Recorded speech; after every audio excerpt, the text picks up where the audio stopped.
ഇന്ന് 2024 ജൂൺ 13 വ്യാഴാഴ്ച.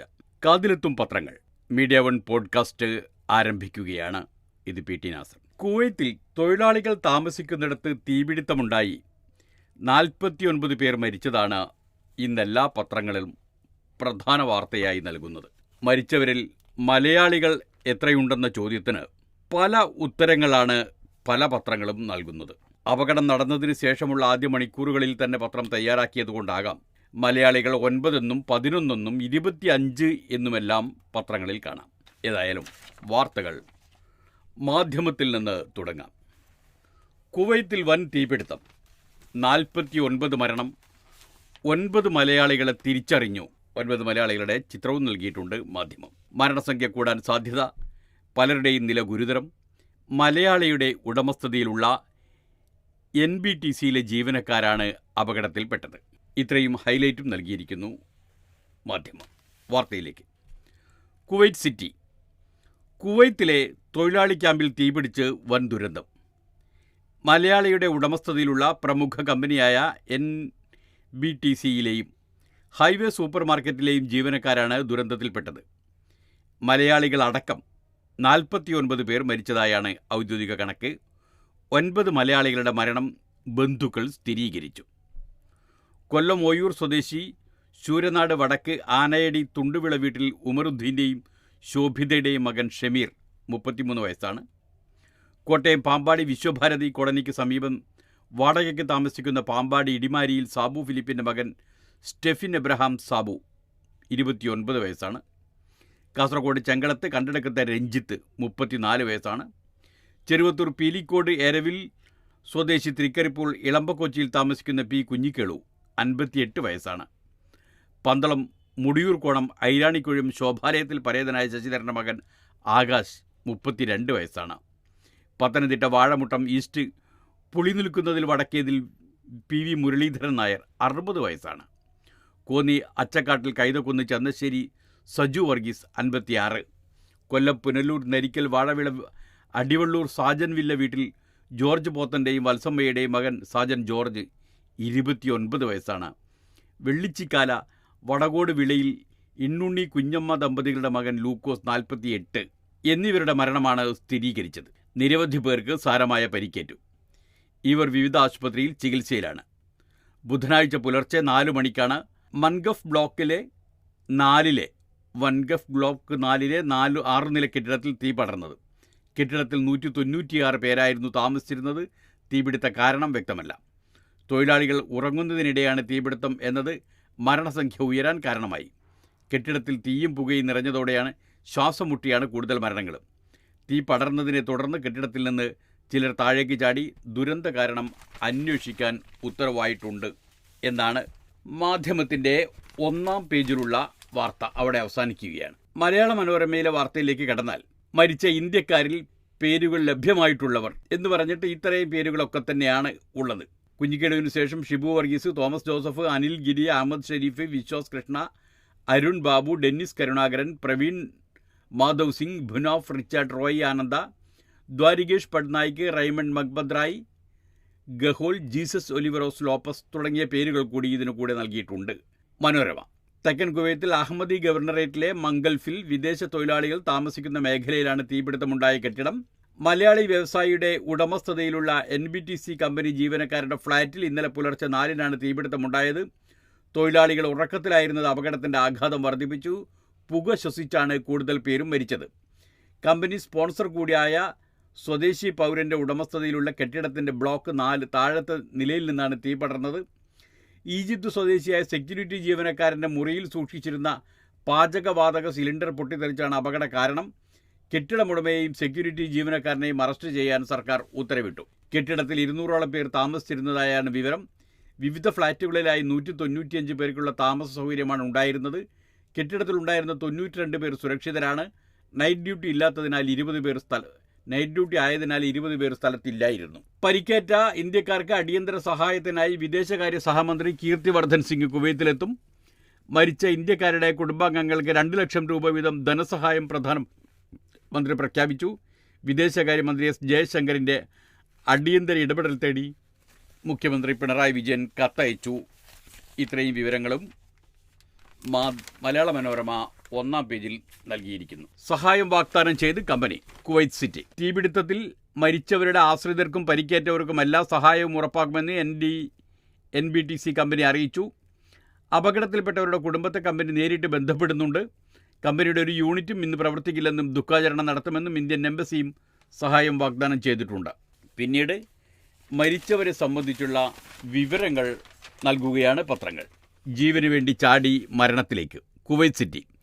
തൊഴിലാളികൾ താമസ കേന്ദ്രത്തിൽ ഉറങ്ങുമ്പോഴാണ് മരണം തീയുടെയും പുകയുടെയും രൂപത്തിലെത്തിയത്. ശ്വാസം കിട്ടാതെ പിടയുമ്പോഴും എന്താണ് സംഭവിച്ചതെന്ന് പലർക്കും തിരിച്ചറിയാൻ കഴിഞ്ഞില്ല. താഴത്തെ നിലയിലെ പൊട്ടിത്തെറി മിക്കവരും അറിഞ്ഞില്ല. ഈജിപ്ത് സ്വദേശിയായ സെക്യൂരിറ്റി ജീവനക്കാരൻ്റെ മുറിയിലെ പാചകവാതക സിലിണ്ടറാണ് പൊട്ടിത്തെറിച്ചത്. നിമിഷ നേരം കൊണ്ട് തീയും പുകയും 6 നില കെട്ടിടത്തെ വിഴുങ്ങി. ശ്വാസതടസ്സമുണ്ടായതിനെ തുടർന്ന് എഴുന്നേറ്റ ചിലർ മുറിയിൽ പുക നിറഞ്ഞതാണ് കണ്ടത്. ഇരുട്ടായിരുന്നതിനാൽ പുറത്തേക്കുള്ള വാതിലുകൾ കണ്ടെത്താൻ പോലും പ്രയാസം. പ്രാണരക്ഷാർത്ഥം കെട്ടിടത്തിൻ്റെ ബാൽക്കണിയിലൂടെയും ജനലിലൂടെയും താഴേക്ക് ചാടിയവരിൽ 4 പേർ മരിച്ചു. അപകടമുണ്ടായ മിനിറ്റുകൾക്കകം സിവിൽ ഡിഫൻസ് യൂണിറ്റുകൾ എത്തി തീയണയ്ക്കാൻ തുടങ്ങി. സ്ഥലത്തിൻ്റെ നിയന്ത്രണം പോലീസ് ഏറ്റെടുത്തു. രാജ്യത്തെ നിയമങ്ങൾ ലംഘിച്ച് പ്രവർത്തിക്കുന്ന കെട്ടിടത്തിലെ താമസക്കാർ 24 മണിക്കൂറിനധികം ഒഴിയണമെന്ന് കുവൈത്ത് ആഭ്യന്തര മന്ത്രാലയം ഉത്തരവിട്ടു. രാജ്യത്തെ വിവിധ കെട്ടിടങ്ങളിൽ മിന്നൽ പരിശോധന നടത്തി സുരക്ഷ ഉറപ്പാക്കാനും ഉത്തരവിൽ പറയുന്നു. അഹമ്മദി ഗവർണറേറ്റ് മുനിസിപ്പാലിറ്റിയിലെ എല്ലാ മുതിർന്ന ഉദ്യോഗസ്ഥരെയും സസ്പെൻഡ് ചെയ്ത് മുനിസിപ്പാലിറ്റി ഡയറക്ടർ ജനറൽ സഊദ് ദബ്ബൂസ് ഉത്തരവിട്ടു. സംഭവത്തിൽ പ്രത്യേക അന്വേഷണത്തിനും മുനിസിപ്പൽ വകുപ്പും ഉത്തരവിട്ടിട്ടുണ്ട്. കെട്ടിടമുടമയ്ക്ക് വിമർശനം. കെട്ടിടമുടമയുടെ അത്യാഗ്രഹമാണ് അപകടത്തിലേക്ക് നയിച്ചതെന്ന് ഉപപ്രധാനമന്ത്രി ഷെയ്ഖ് ഫഹദ് യൂസഫ് സഊദ് അൽ സബാഹ് പറഞ്ഞു. കുവൈത്ത് പ്രതിരോധ മന്ത്രിയും ആഭ്യന്തരമന്ത്രിയുമായ ഷെയ്ഖ് ഫഹദ് അൽ യൂസഫ്, മുബാറക് അൽ കബീർ, അഹമ്മദി മേഖലാ ഗവർണർമാർ, ഇന്ത്യൻ സ്ഥാനപതി ഡോക്ടർ ആദർശ് സ്വൈക്ക എന്നിവർ സംഭവസ്ഥലത്തെത്തി. പരിക്കേറ്റ ഇന്ത്യക്കാർക്ക് മികച്ച ചികിത്സ ഉറപ്പ് വരുത്തുന്നതായി സ്ഥാനപതി പറഞ്ഞു. അപകടത്തിൽ പരിക്കേറ്റവരെ കുവൈത്തിലെ അദാൻ, ജുബൈർ, ഫർവാനിയ, സബ, ജാസിർ എന്നീ ആശുപത്രികളിൽ പ്രവേശിപ്പിച്ചിരിക്കുകയാണ്. അങ്ങനെ പോകുന്നു ആ വാർത്തകളുടെ അവസ്ഥ. വല്ലാത്തൊരു ദുരന്തമായി മാറി. ജോലി തേടിയുള്ള യാത്രയും കുടുംബത്തെ സംരക്ഷിക്കുന്നതിന് വേണ്ടിയുള്ള ജീവിതവും. ബാലവേലയും ഭിക്ഷാടനവും. 1 വർഷത്തിനിടെ രക്ഷിച്ചത് 21 കുട്ടികളെ. കോഴിക്കോട് നിന്ന് മാത്രമാണ്, കോഴിക്കോട് ജില്ലയിൽ നിന്ന് മാത്രം. സുരക്ഷിതമല്ലെന്ന് കണ്ട് വീടുകളിൽ നിന്ന് ഷെൽട്ടർ ഹോമിലേക്ക് മാറ്റിയത് 29 കുട്ടികളെയും. മാധ്യമത്തിൽ നിന്നുള്ള വാർത്തയാണ്. കോഴിക്കോട് ജില്ലയിൽ നിന്ന് 1 വർഷത്തിനിടെ ബാലവേലയിലും ബാലഭിക്ഷാടനത്തിലും ഏർപ്പെട്ടതായി കണ്ടെത്തി രക്ഷപ്പെടുത്തിയത് 21 കുട്ടികളെ. ജില്ലാ ശിശു സംരക്ഷണ വകുപ്പിൻ്റെ നേതൃത്വത്തിൽ ശരണബാല്യം പദ്ധതിയുടെ ഭാഗമായി വിവിധ സർക്കാർ വകുപ്പുകൾ സംയുക്തമായി 2023 ജൂൺ 1 മുതൽ 2024 ജൂൺ 11 വരെയുള്ള 11 വരെ ജില്ലയുടെ വിവിധ ഭാഗങ്ങളിൽ നടത്തിയ പരിശോധനയിലാണ് ഇത്രയും കുട്ടികളെ കണ്ടെത്തി രക്ഷപ്പെടുത്താനായത്. 17 കുട്ടികളെ ബാലവേലയ്ക്കിടയിലും 4 പേരെ ബാലഭിക്ഷാടനം നടത്തവെയുമാണ് കണ്ടെത്തിയത്. 1 വർഷ കാലയളവിൽ 44 പരിശോധനകളാണ് സംഘം നടത്തിയത്.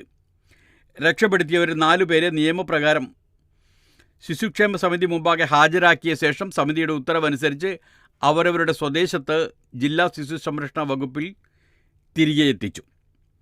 ബാക്കിയുള്ളവരെ ഷെൽട്ടർ ഹോമുകളുടെ സംരക്ഷണത്തിലേക്ക് മാറ്റിയ ശേഷം അറിയിച്ചതനുസരിച്ച് മാതാപിതാക്കൾ വന്നു കൊണ്ടുപോയി. രക്ഷിച്ച കുട്ടികളിൽ ഭൂരിപക്ഷവും ആൺകുട്ടികളാണ്. അസം, രാജസ്ഥാൻ, പശ്ചിമ ബംഗാൾ, UP, ആന്ധ്രാപ്രദേശ്, ഗുജറാത്ത് എന്നിവിടങ്ങളിൽ നിന്നുള്ളവരാണ് കുട്ടികൾ. ഇവരിൽ 3 മുതൽ 16 വയസ്സ് വരെയുള്ളവരുണ്ട്. ഇതിൽ ബംഗാളിലെ കൊൽക്കത്ത, പൂർബ മെദിനിപൂർ സ്വദേശികളായ കുട്ടികളെയും UPയിലെ ജോൺപൂർ, മധ്യപ്രദേശ്, ജബൽപൂർ സ്വദേശികളായ കുട്ടികളെയുമാണ് പോലീസ് സഹായത്തോടെ അവരുടെ വീടുകളിൽ എത്തിച്ചത്. Kozhikode mofussil bus stand, Palayam bus stand, Mavoor road signal എന്നിവിടങ്ങളിൽ നിന്നാണ് ഭിക്ഷാടനത്തിലേർപ്പെട്ടിയ കുട്ടികളെ കണ്ടെത്തിയത്. മുക്കം കാരശ്ശേരിയിലെ അടക്കപ്പൊതിക്കൽ കേന്ദ്രം, കോഴിക്കോട് ബീച്ച്, കോഴിക്കോട് മിഠായിത്തെരുവ്, കുറ്റിക്കാട്ടൂർ, വെള്ളിപറമ്പ്, നല്ലളം എന്നിവിടങ്ങളിലെ ചെരുപ്പ് നിർമ്മാണ യൂണിറ്റുകൾ, വടകരയിലെ ഹോട്ടൽ, കിനാലൂർ എസ്റ്റേറ്റിലെ ഫർണിച്ചർ നിർമ്മാണ യൂണിറ്റ്, കൊട്ടുള്ളിയിലെ ഹോട്ടൽ എന്നിവിടങ്ങളിൽ ബാലവേലയിൽ ഏർപ്പെട്ട കുട്ടികളെയും രക്ഷപ്പെടുത്തി. കാരശ്ശേരിയിലെ അടക്കപ്പൊതിക്കൽ കേന്ദ്രത്തിൽ നിന്ന് 6 കുട്ടികളെ കണ്ടെത്തി രക്ഷിച്ചത്. ഇതിനു പുറമെ മറ്റ് വീടുകളിൽ സുരക്ഷിതമല്ലെന്ന് കണ്ടെത്തിയ 29 കുട്ടികളെയും 1 വർഷത്തിനിടയിൽ ഷെൽട്ടർ ഹോമിലേക്ക് മാറ്റി. ശിശുക്ഷേമ സമിതി ഉത്തരവ് പ്രകാരമാണ് കഴിഞ്ഞ ജൂൺ മുതൽ ഈ വർഷം മെയ് വരെയുള്ള കാലയളവിൽ ഇത്രയും കുട്ടികളെ വീടുകളിൽ നിന്ന് മാറ്റിയത്. സ്വന്തം വീടുകളിൽ നിന്ന് കുട്ടികളെ മാറ്റേണ്ടി വരുന്ന അവസ്ഥ എന്ന് പറഞ്ഞാൽ എന്താണോ എന്തോ. ഇന്നലെ വായിച്ചിരുന്നല്ലോ, വർഷത്തിൽ 2 തവണയായി അക്കാദമിക് സെഷൻ ആരംഭിക്കാം, അല്ലെങ്കിൽ ഒരു സെഷനിലേക്ക് തന്നെ വിദ്യാർത്ഥികൾക്ക് വർഷത്തിൽ 2 തവണ പ്രവേശനം നൽകാമെന്ന്. എന്നാൽ അത് നടപ്പാക്കാൻ പ്രതിബന്ധങ്ങളേറെ എന്നാണ് മാധ്യമം പറയുന്നത്. മാധ്യമത്തിൽ വിദ്യാഭ്യാസകാര്യ ലേഖകനായ നൗഫൽ വിശദമായി എഴുതിയ ഒരു വാർത്തയുണ്ട്. വർഷത്തിൽ 2 അക്കാദമിക് സെഷൻ നടപ്പാക്കാൻ പ്രതിബന്ധങ്ങളേറെ, സ്വകാര്യ സർവകലാശാലകൾക്ക് വൻകൊയ്ത്താകും. തിരുവനന്തപുരം ഉന്നത വിദ്യാഭ്യാസ സ്ഥാപനങ്ങളിൽ വർഷത്തിൽ 2 തവണ വിദ്യാർത്ഥി പ്രവേശനം നടത്തുന്ന രീതി നടപ്പാക്കുന്നതിന് പ്രതിബന്ധങ്ങൾ ഏറെ. അടിസ്ഥാന സൗകര്യങ്ങളും അധ്യാപകരും ഉൾപ്പെടെയുള്ളവ ഇരട്ടിയാക്കേണ്ടി വരുമെന്നതാണ് പ്രധാന വെല്ലുവിളി. വിദേശ സർവകലാശാലകൾ പിന്തുടരുന്ന രീതി നടപ്പാക്കാൻ സ്വകാര്യ സ്ഥാപനങ്ങൾ മുന്നോട്ട് വരുമെങ്കിലും സർക്കാർ എയ്ഡഡ് സ്ഥാപനങ്ങൾക്ക് തടസ്സങ്ങളേറെയാകും. വിദേശ സർവകലാശാലകളിലെ സമ്മർ വിൻ്റർ സെഷൻ എന്ന നിലയിലാണ് 2 തവണ പ്രവേശനം നടത്തുന്നത്. മറ്റു രാജ്യങ്ങളിൽ നിന്നുള്ള വിദ്യാർത്ഥികളെ കൂടി ലക്ഷ്യമിട്ടാണ് വിദേശ സർവകലാശാലകൾ ഈ രീതി നടപ്പാക്കുന്നത്. 2 സെഷനിൽ പ്രവേശനം നടത്തുന്നതോടെ മുഴുവൻ കോഴ്സുകൾക്കും ഇരട്ടി ബാച്ചുകൾ ഉണ്ടാകും. 10 കോഴ്സുകളുള്ള സ്ഥാപനത്തിൽ ഓരോ കോഴ്സിനും വ്യത്യസ്ത സെമസ്റ്റർ ബാച്ചുകളാണ് നടപ്പാക്കുക. പുതിയ രീതി നടപ്പാക്കുന്നതോടെ ഓരോ കോഴ്സിനും നിലവിലുള്ളതിൻ്റെ ഇരട്ടി ബാച്ചുകളായി വർദ്ധിക്കും. ഇതിന് കൂടുതൽ ക്ലാസ് മുറികൾ, ലാബ് സൗകര്യങ്ങൾ ഉൾപ്പെടെ അടിസ്ഥാന സൗകര്യങ്ങളിൽ ആവശ്യം വരും. അധ്യാപകരുടെ എണ്ണവും വർദ്ധിപ്പിക്കേണ്ടി വരും. സർക്കാർ എയ്ഡഡ് കോളേജുകളിൽ ക്ലാസ് മുറികളും അധ്യാപകരുടെ എണ്ണവും വർദ്ധിപ്പിക്കാൻ പ്രയാസമേറെയായിരിക്കും. പൊതുമേഖലാ വിദ്യാഭ്യാസ സ്ഥാപനങ്ങൾ മാറി നിന്നാൽ പുതിയ രീതിയുടെ ഗുണമെടുക്കുന്നത് സ്വകാര്യ സ്ഥാപനങ്ങളായിരിക്കും.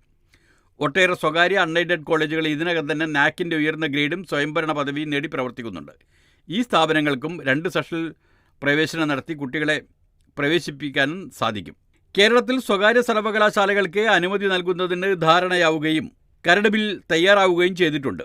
നിലവിലുള്ള ജൂലൈ ആഗസ്റ്റ് സെഷന് പുറമെ ജനുവരി ഫെബ്രുവരി മാസങ്ങളിൽ സെഷനുകളിൽ കൂടുതൽ വിദ്യാർത്ഥി പ്രവേശനം നടത്താൻ അനുമതി നൽകുന്നതാണ് UGC തീരുമാനം.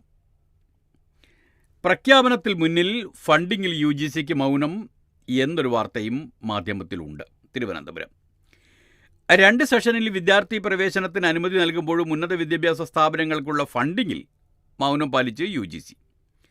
പുതിയ രീതി നടപ്പിലാക്കുമ്പോൾ സർവകലാശാലകൾക്കും കോളേജുകൾക്കും അടിസ്ഥാന സൗകര്യമൊരുക്കാനും അധ്യാപക നിയമനത്തിനും വൻ സാമ്പത്തിക ബാധ്യത വരും. സൗകര്യമൊരുക്കാൻ കഴിഞ്ഞില്ലെങ്കിൽ എയ്ഡഡ് മേഖലയിലുള്ള സ്ഥാപനങ്ങൾ ഇത് സെഷൻ രീതി നടപ്പാക്കുന്നതിൽ പിറകോട്ടടിക്കും. ഇത് സ്വകാര്യ സ്ഥാപനങ്ങൾക്ക് നേട്ടമായി മാറും. ഉന്നത വിദ്യാഭ്യാസ സ്ഥാപനങ്ങൾക്കുള്ള ഫണ്ടിങ്ങിൽ UGC സമീപകാലത്ത് വൻ വെട്ടിക്കുറവ് വരുത്തിയിട്ടുണ്ട്. പ്രത്യേകിച്ച് വിവരങ്ങളൊന്നും ആ വാർത്തയിലില്ലതാണ്. പോട്ടെ. വയനാടോ റായ്ബറേലിയോ ധർമ്മസങ്കടത്തിൽ എന്ന് രാഹുൽ ഇന്നലെ എടവണ്ണയിൽ പറഞ്ഞതാണ് രാഹുൽ ഇത്. വയനാട് വേണോ റായ്ബറേലി വേണോ എന്ന കാര്യത്തിൽ താൻ വലിയ ധർമ്മസങ്കടത്തിലാണെന്ന് രാഹുൽ ഗാന്ധി. ലോക്സഭാ തെരഞ്ഞെടുപ്പ് വിജയത്തിന് ശേഷം ആദ്യമായി മണ്ഡലത്തിലെത്തിയ രാഹുൽ എടവണ്ണയിലെ സ്വീകരണ പരിപാടിയിലാണ് മനസ്സ് തുറന്നത്. പിന്തുണച്ച വയനാട്ടിലെ എല്ലാവർക്കും നന്ദി. താൻ ഒരു തീരുമാനവും എടുത്തിട്ടില്ല. എന്ത് തീരുമാനമെടുക്കാനും പ്രധാനമന്ത്രിക്കുള്ളതുപോലെ ഉള്ള ഒരു ദൈവം തനിക്കില്ല. മോദി പറയുന്നത് അദ്ദേഹത്തിൻ്റെ തീരുമാനങ്ങൾ പരേതാത്മാവിൻ്റെതാണെന്നാണ്. അംബാനിയും അദാനിയുമാണ് അദ്ദേഹത്തിൻ്റെ പരമാത്മാവ്. മോദി പറയുന്നത് അദ്ദേഹത്തിൻ്റെ തീരുമാനങ്ങൾ പരമാത്മാവിൻ്റെതാണ് എന്നാണ്. അംബാനിയും അദാനിയുമാണ് അദ്ദേഹത്തിൻ്റെ പരമാത്മാവ്. അവരാണ് മോദിക്ക് നിർദ്ദേശം നൽകുന്നത്. എന്നാൽ ഞാൻ സാധാരണ മനുഷ്യനാണ്. എൻ്റെ ദൈവം ഈ രാജ്യത്തെ ദരിദ്രരായ ജനങ്ങളാണ്. ഏത് മണ്ഡലം തിരഞ്ഞെടുക്കണമെന്ന് നിങ്ങളാണ് പറയേണ്ടതെന്നും രാഹുൽ വേദിയിലെ ജനങ്ങളോട് പറഞ്ഞു. താൻ ഏത് തീരുമാനമെടുത്താലും അത് വയനാടിനും റായ്ബറേലിക്കും സന്തോഷം നൽകുന്നതായിരിക്കുമെന്ന് അദ്ദേഹം കൂട്ടിച്ചേർത്തു. പ്രസംഗത്തിനിടയിൽ ഭരണഘടന ഉയർത്തിക്കാട്ടിയ രാഹുൽ ഈ രാജ്യത്തെ ഓരോ ചരിത്രവും പാരമ്പര്യവും കാത്തു സംരക്ഷിക്കുന്നതിന് ഭരണഘടനയാണെന്ന് പറഞ്ഞു. അധികാരത്തിൻ്റെ ധാർഷ്ട്യത്തിൽ തെരഞ്ഞെടുപ്പിന് മുൻപ് ഞങ്ങൾ ഭരണഘടന ഇല്ലാതാക്കുമെന്ന് BJP നേതാക്കൾ പറഞ്ഞിരുന്നു. എന്നാൽ തെരഞ്ഞെടുപ്പിന് ശേഷം പ്രധാനമന്ത്രി ഭരണഘടനയെ വണങ്ങുന്നതാണ് കണ്ടത്. തെരഞ്ഞെടുപ്പിൽ മത്സരിച്ചത് 2 വിഭാഗമാണ്. ഒരു വിഭാഗം ജനങ്ങളുടെ ഭാഷ, സംസ്കാരം, പൈതൃകം തുടങ്ങിയവ സംരക്ഷിക്കാൻ പോരാടി. ജനങ്ങൾ എന്തു സംസാരിക്കണം, എന്ത് കഴിക്കണമെന്ന് തങ്ങൾ തീരുമാനിക്കുമെന്ന് പറഞ്ഞ മോദിയും അമിത്ഷായുമായിരുന്നു മറുഭാഗത്ത്. എന്നാൽ വെറുപ്പിനെ ഈ രാജ്യത്തെ ജനങ്ങൾ സ്നേഹം കൊണ്ടും ധാർഷ്ട്യത്തെ വിനയം കൊണ്ടും പരാജയപ്പെടുത്തിയിരിക്കുന്നു. പ്രധാനമന്ത്രി വാരാണസിയിൽ കഷ്ടിച്ചാണ് രക്ഷപ്പെട്ടത്. അയോധ്യ പോലും പരാജയപ്പെട്ട BJP ജനങ്ങൾക്ക് നൽകിയ സന്ദേശം വെറുപ്പിനെ തങ്ങൾ ഉൾക്കൊള്ളുന്നില്ല എന്നതാണെന്നും അയോധ്യ പോലും പരാജയപ്പെട്ട BJPക്ക് ജനങ്ങൾ നൽകിയ സന്ദേശം വെറുപ്പിനെ തങ്ങൾ ഉൾക്കൊള്ളുന്നില്ല എന്നതാണെന്നും രാഹുൽ പറഞ്ഞു. മൂന്നാർ വ്യാജപട്ടയം അന്വേഷണത്തിന് പ്രത്യേക സംഘം വരും. സർക്കാർ ഹൈക്കോടതിയിൽ അറിയിച്ചതാണ്. വാർത്താ മാധ്യമത്തിലാണ്. കൊച്ചി മൂന്നാർ മേഖലയിലെ സർക്കാർ ഭൂമിക്ക് വ്യാജ പട്ടയം അനുവദിച്ച സംഭവത്തിൽ അന്വേഷണത്തിന് പ്രത്യേക സംഘത്തെ നിയമിക്കുമെന്ന് സർക്കാർ ഹൈക്കോടതിയിൽ. റവന്യൂ ഉദ്യോഗസ്ഥരടക്കം പ്രതികളായ കേസിൽ നിലവിലെ അന്വേഷണം തൃപ്തികരമല്ലെന്ന കോടതി പരാമർശത്തിൻ്റെ അടിസ്ഥാനത്തിലാണ് പ്രത്യേക അന്വേഷണ സംഘത്തെ നിയമിക്കുന്നതെന്നും സർക്കാർ വ്യക്തമാക്കി. റവന്യൂ ഉദ്യോഗസ്ഥരുടെ പങ്ക് അന്വേഷിക്കുന്ന പോലീസിൻ്റെ സംഘത്തിനൊപ്പം സത്യസന്ധനായ റവന്യൂ ഉദ്യോഗസ്ഥനെയും ഉൾപ്പെടുത്തണമെന്ന് ജസ്റ്റിസ് മുഹമ്മദ് മുഷ്താഖ്, ജസ്റ്റിസ് ശോഭ അന്നമ്മ ഈപ്പൻ എന്നിവരടങ്ങുന്ന ഡിവിഷൻ ബെഞ്ച് നിർദ്ദേശിച്ചു. മൂന്നാർ മേഖലയിലെ കയ്യേറ്റം ഒഴിപ്പിക്കണമെന്നാവശ്യപ്പെട്ട് സന്നദ്ധ സംഘടനയായ വൺ എർത്ത് വൺ ലൈഫ് അടക്കം സമർപ്പിച്ച ഹർജിയിലാണ് കോടതി പരിഗണിച്ചത്. സംഘാംഗങ്ങൾ ആരൊക്കെയെന്ന് അടുത്ത തവണ വിഷയം പരിഗണിക്കുമ്പോൾ അറിയിക്കണമെന്ന് കോടതി നിർദ്ദേശിച്ചു. മൂന്നാർ കയ്യേറ്റവുമായി ബന്ധപ്പെട്ട് രാജൻ മധേക്കർ കമ്മിറ്റി റിപ്പോർട്ടിൽ കുറ്റക്കാരായി പരാമർശിക്കുന്ന 19 റവന്യൂ ഉദ്യോഗസ്ഥർക്കെതിരെ സ്വീകരിച്ച നടപടികളും അറിയിക്കണം. പട്ടയഭൂമിയിലെ നിർമ്മാണ പ്രവർത്തനങ്ങൾക്ക് നൽകുന്ന NOC യാഥാർത്ഥ്യമാണെന്ന് ഉറപ്പാക്കാൻ QR കോഡ് അടക്കം ഉൾപ്പെടുത്തണമെന്നും കോടതി നിർദ്ദേശിച്ചു. പോരാളി ഷാജിമാരെ MV ജയരാജൻ തള്ളി. അങ്ങനെ ഒരു വാർത്ത കണ്ണൂരിൽ നിന്നുണ്ട്. സമൂഹ മാധ്യമങ്ങൾ മാത്രം നോക്കി നിൽക്കുന്ന ശീലം ചെറുപ്പക്കാർക്കിടയിൽ വ്യാപകമാണ് എന്ന് MV ജയരാജൻ കുറ്റപ്പെടുത്തുന്നു. പാവം, ചെറുപ്പക്കാരോ പാർട്ടിക്കാരോ എന്തോ. കണ്ണൂർ പോരാളി ഷാജി ഉൾപ്പെടെയുള്ള CPM അനുകൂല സമൂഹ മാധ്യമ ഗ്രൂപ്പുകളെ തള്ളിപ്പറഞ്ഞ് CPM കണ്ണൂർ ജില്ലാ സെക്രട്ടറിയും കണ്ണൂർ ലോക്സഭാ മണ്ഡലത്തിലെ ഇടതുമുന്നണി സ്ഥാനാർത്ഥിയുമായിരുന്ന MV ജയരാജൻ ഇടതുപക്ഷമെന്ന് തോന്നിപ്പിക്കുന്ന പോരാളി ഷാജി, ചെങ്കതിർ, ചെങ്കോട്ട തുടങ്ങിയ സമൂഹ മാധ്യമ ഗ്രൂപ്പുകളുടെ അഡ്മിന്മാരെയെല്ലാം വിലക്ക് വാങ്ങിയതായും ഇതാണ് പുതിയ കാലത്തെ വെല്ലുവിളിയെന്നും അദ്ദേഹം പറഞ്ഞു. പാനൂരിൽ PK കുഞ്ഞനന്ദൻ അനുസ്മരണ ചടങ്ങിലാണ് MV ജയരാജൻ്റെ വിമർശനം. സാമൂഹ്യ മാധ്യമങ്ങൾ മാത്രം നോക്കി നിൽക്കുന്ന ശീലം ചെറുപ്പക്കാരുടെ ഇടയിൽ വ്യാപകമാണ്. അതിൻ്റെ ദുരന്തം ഈ തെരഞ്ഞെടുപ്പിൽ ഇടതുപക്ഷത്തിനെതിരെ ചിന്തിക്കാനിടയായി. പാർട്ടി പ്രവർത്തകരും ഇടതുപക്ഷ പ്രസ്ഥാനത്തോട് കൂറുള്ളവരും ഒരു കാര്യം മനസ്സിലാക്കണം. ഇടതുപക്ഷമെന്ന് നമ്മൾ ചിന്തിക്കുന്ന പല സമൂഹ മാധ്യമ ഗ്രൂപ്പുകളും വിലക്ക് വാങ്ങിക്കഴിഞ്ഞു. ഇത്തരം ഗ്രൂപ്പുകളിലെ ഇടതനുകൂല പോസ്റ്റുകൾ കാണുമ്പോൾ നമ്മൾ അതിനെ ആശ്രയിക്കും. ഇത്തരം ഗ്രൂപ്പുകളിൽ അഡ്മിന്മാരിൽ ഒരാളാവാം. അവരെല്ലാം ഇടതുവിരുദ്ധർ വിലക്ക് വാങ്ങുകയായി. ഇത്തരം ഗ്രൂപ്പുകളിലെ അഡ്മിൻ ഒരാളാവാം. അവരെല്ലാം ഇടതുവിരുദ്ധർ വിലക്ക് വാങ്ങുകയാണ്.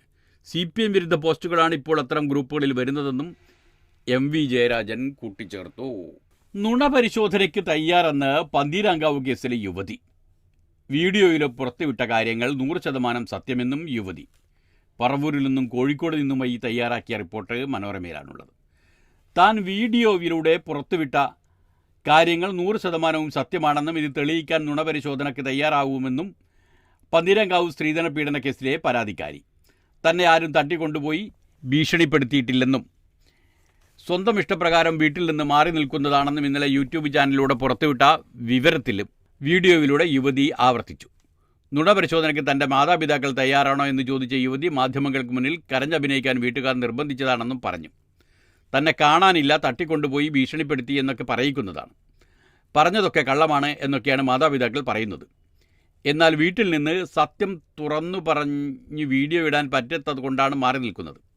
ഇത്രയും സമ്മർദ്ദം അനുഭവിക്കുന്നുണ്ട്. പന്തീരാങ്കാവ് പോലീസ് സ്റ്റേഷനിലെ CCTV ദൃശ്യങ്ങളും തനിക്ക് ആദ്യം ചികിത്സ കിട്ടിയ ആശുപത്രിയിലെ ഡിസ്ചാർജ് മെമ്മറിയും പരിശോധിച്ചാൽ താൻ പറയുന്നതെല്ലാം സത്യമാണെന്ന് മനസ്സിലാക്കാൻ കഴിയും. അങ്ങനെ പോകുന്നു യുവതിയുടെ പുതിയ വാദങ്ങൾ. AR Nagar bank case. കോടികളുടെ നിക്ഷേപങ്ങൾ ഉറവിടം ഉടൻ വെളിപ്പെടുത്തിയില്ലെങ്കിൽ ജപ്തി. ലീഗ് നേതാക്കൾക്ക് നോട്ടീസ്.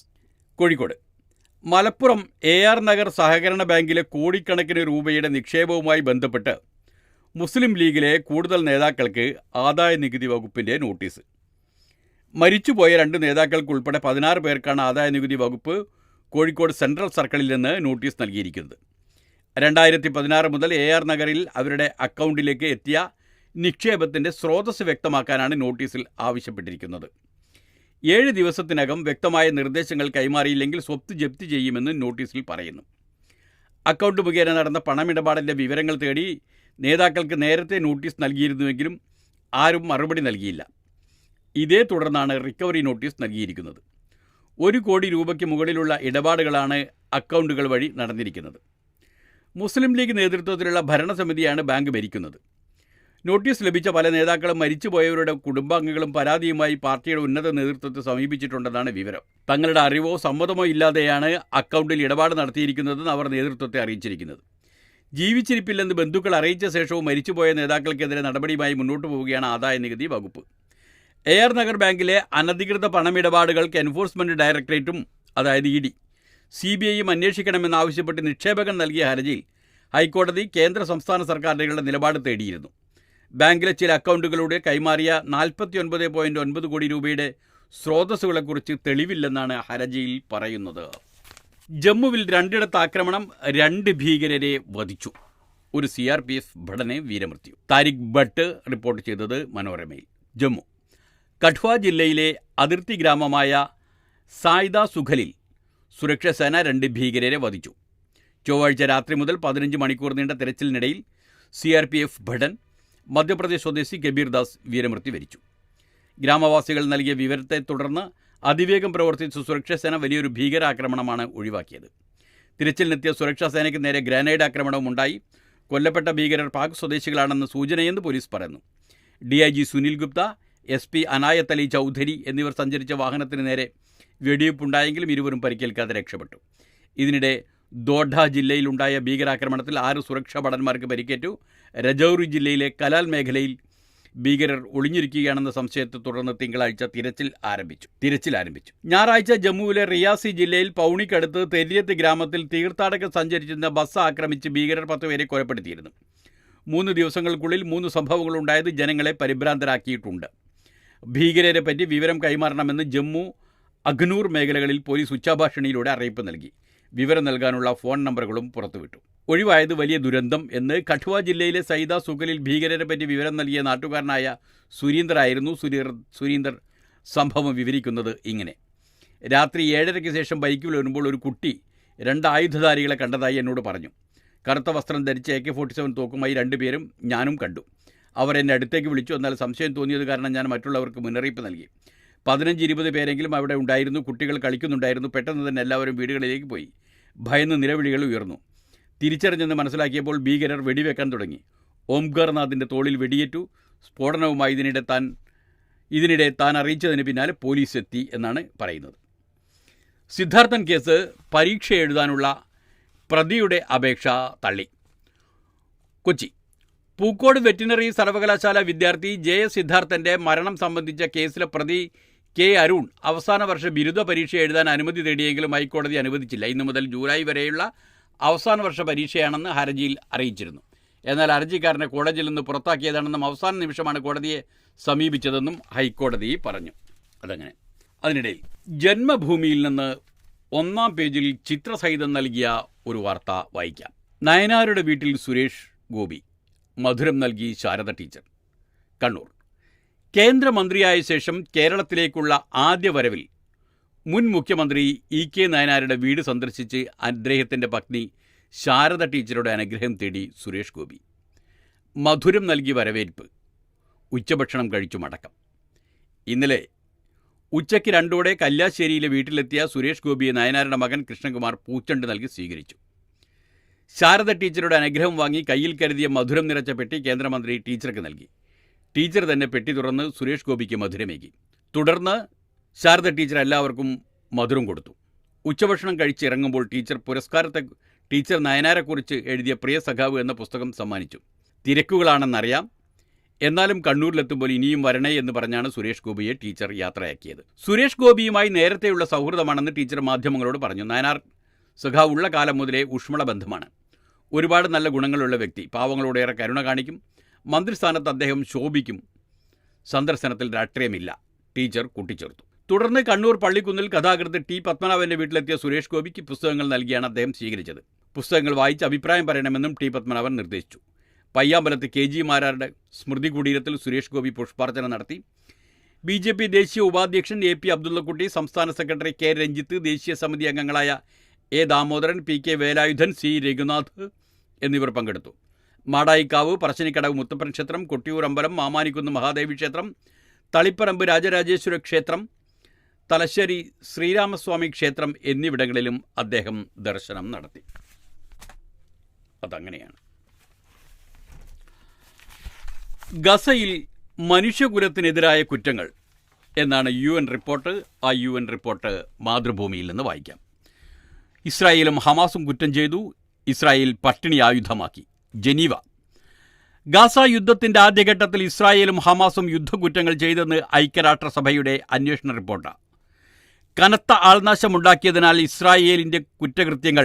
ഇസ്രായേലിൻ്റെ പ്രവൃത്തികൾ മനുഷ്യകുലത്തിനെതിരായ കുറ്റകൃത്യമാണെന്നും UN അന്വേഷണ കമ്മീഷൻ ബുധനാഴ്ച പുറത്തിറക്കിയ റിപ്പോർട്ടിൽ പറയുന്നു.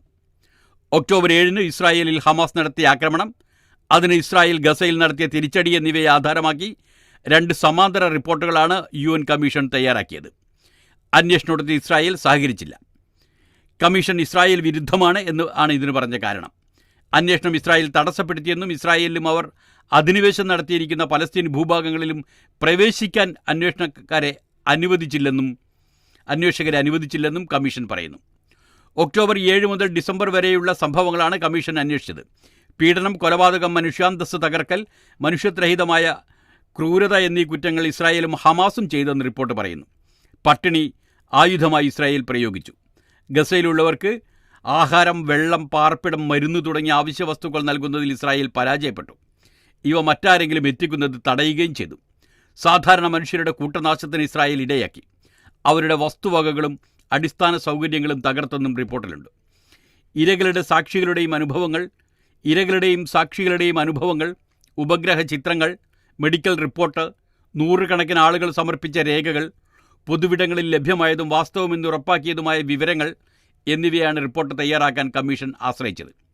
59 പേജുള്ളതാണ് ഒക്ടോബർ 7 ആക്രമണത്തെക്കുറിച്ചുള്ള റിപ്പോർട്ട്. മനഃപൂർവ്വമായുള്ള 4 കൊലപാതകങ്ങളെക്കുറിച്ചും ഹമാസ് നടത്തിയ ലൈംഗികാതിക്രമണങ്ങളെക്കുറിച്ചും ഇതിൽ പറയുന്നുണ്ട്. എന്നാൽ ഹമാസ് അംഗങ്ങൾ ബലാത്സംഗം ചെയ്തു എന്ന റിപ്പോർട്ടുകൾ സ്ഥിരീകരിക്കാൻ കമ്മീഷന് കഴിഞ്ഞിട്ടില്ല. 128 പേജുള്ള ഗാസ റിപ്പോർട്ടിൽ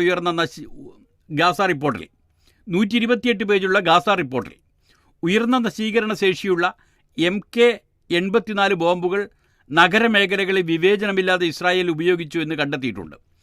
പലസ്തീൻ പുരുഷന്മാരും ആൺകുട്ടികളും മനുഷ്യകുലത്തിനെതിരായ കുറ്റകൃത്യത്തിൻ്റെ പരിധിയിൽ വരുന്ന ക്രൂരതകൾക്കിരയായെന്നും റിപ്പോർട്ടുണ്ട്. അടുത്ത ആഴ്ച നടക്കുന്ന UN മനുഷ്യാവകാശ കൗൺസിലിൽ കണ്ടെത്തലുകൾ ചർച്ച ചെയ്യും. കണ്ടെത്തലുകൾ ഇസ്രായേൽ തള്ളി. ഇടുങ്ങിയ രാഷ്ട്രീയ അജണ്ടയോടെയുള്ള റിപ്പോർട്ടാണിതെന്ന് ജനീവയിലെ ഇസ്രായേലിൻ്റെ UN സ്ഥാനപതി മീറവ് എലിയോൻ ഷഹർ പറഞ്ഞു. റിപ്പോർട്ടിനെക്കുറിച്ച് ഹമാസ് പ്രതികരിച്ചിട്ടില്ല. നോബൽ ജേതാവ് യൂനുസ് കുറ്റക്കാരൻ. ധാക്കയിൽ നിന്നാണ് വാർത്ത. അറിയാമല്ലോ ബംഗ്ലാദേശിലെ യൂനുസിനെ. ധാക്ക. സമാധാന നോബൽ സമ്മാന ജേതാവ് മുഹമ്മദ് യൂനുസ്, 83 വയസ്സുണ്ട് അദ്ദേഹത്തിന്. മുഹമ്മദ് യൂനുസിൻ്റെയും 13 ആളുകളുടെയും പേരിൽ ബംഗ്ലാദേശ് പ്രത്യേക ജഡ്ജി പണം വെട്ടിപ്പ് കേസിൽ ബുധനാഴ്ച കുറ്റം ചുമത്തി. ദരിദ്രർക്ക്, പ്രത്യേകിച്ച് സ്ത്രീകൾക്ക് സഹായകമായ മൈക്രോ ഫിനാൻസ് പദ്ധതി ആവിഷ്കരിച്ചതിനാണ് 2006 യൂനുസിന് നൊബേൽ സമ്മാനം ലഭിച്ചത്. കേസിൽ കുറ്റക്കാരനല്ലെന്ന് വാദിച്ച് അദ്ദേഹം ഇപ്പോൾ ജാമ്യത്തിലാണ്. കീഴ്ക്കോടതി വിധിക്കെതിരെ അദ്ദേഹം നൽകിയ അപ്പീൽ തള്ളിക്കൊണ്ടാണ് ധാക്കയിലെ പ്രത്യേക ജഡ്ജ് സെയ്ദ് അരാഫത്ത് ഹുസൈൻ കുറ്റം ചുമത്തിയത്. യൂനുസിൻ്റെ സന്നദ്ധ സംഘടനയായ ഗ്രാമീൺ ടെലികോം തൊഴിലാളി ക്ഷേമത്തിനായി നീക്കിവെച്ച $20 ലക്ഷം ഫണ്ട് വകമാറ്റി ചെലവാക്കിയെന്നാണ് കേസ്. ജൂലൈ 15 യൂനുസിനെതിരെ വിചാരണ തുടങ്ങും.